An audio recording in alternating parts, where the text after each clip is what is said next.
It created some problems. Where does the work end? If you show something in a room, it's in a room. But if you take the work outside, how do you know where the work ends and where the world begins? The world becomes the work. A poem has this kind of force because it's spoken. When a word goes out into the world, it's limitless. It actually exists in the air. You can breathe it. It enters your body through your ears or through your mouth. A poet is someone who can fuck people just by speaking to them. So when I started making projects inside, I was very conscious of working in a room. I was adding something to the room. I was working in a room, in a building. I was an inhabitant, an occupant, a tenant. I paid for it. I did the work and stayed with it and got paid for it. I put money on it, lost some money, so I had to stay with it. I stayed in the room with it, moved in, lived there. That was the content of the work. The space made the work. The work couldn't exist without the space.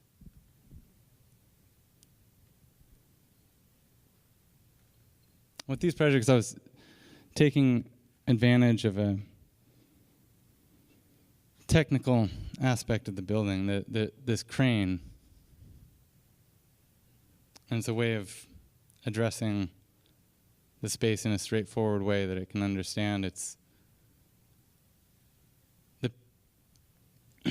the piece is supported by the space.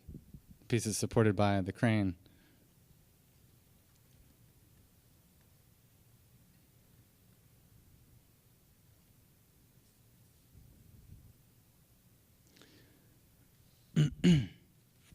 That reflects on the uselessness of an artwork.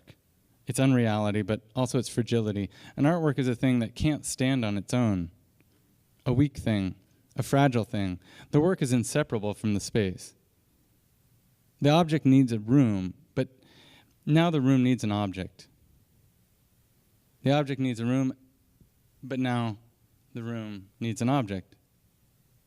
So then again, it's becoming interesting because in a very simplistic way, it's hard to say where the work is actually located. It's disappearing into the space. It's becoming part of the building, or it's absorbing the building into itself. That's a transaction. The work is fucking with the space.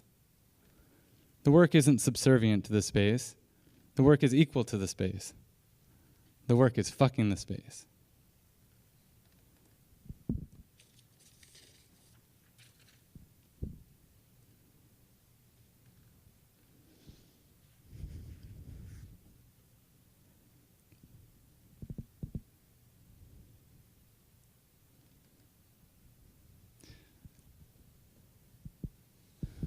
Should maybe say a bit about that project. It's at the Kunsthal Bern in Switzerland, and I came up with a module and repeated it. I wanted to make a space, an object that would fill the entire space of the Kunsthal. And so I took the module and rotated it, repeated it, and of course sometimes walls got in the way.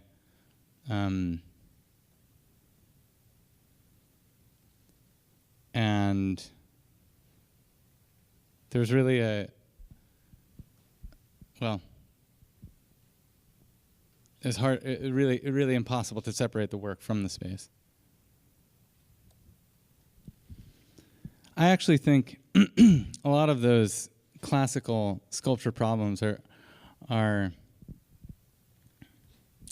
just ways of abstracting certain sex problems, positions, bodily interactions, one thing on top of another, objects joined together.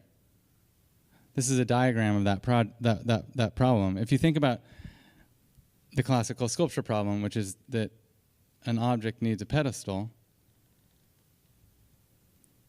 then in a way, a pedestal also needs a sculpture.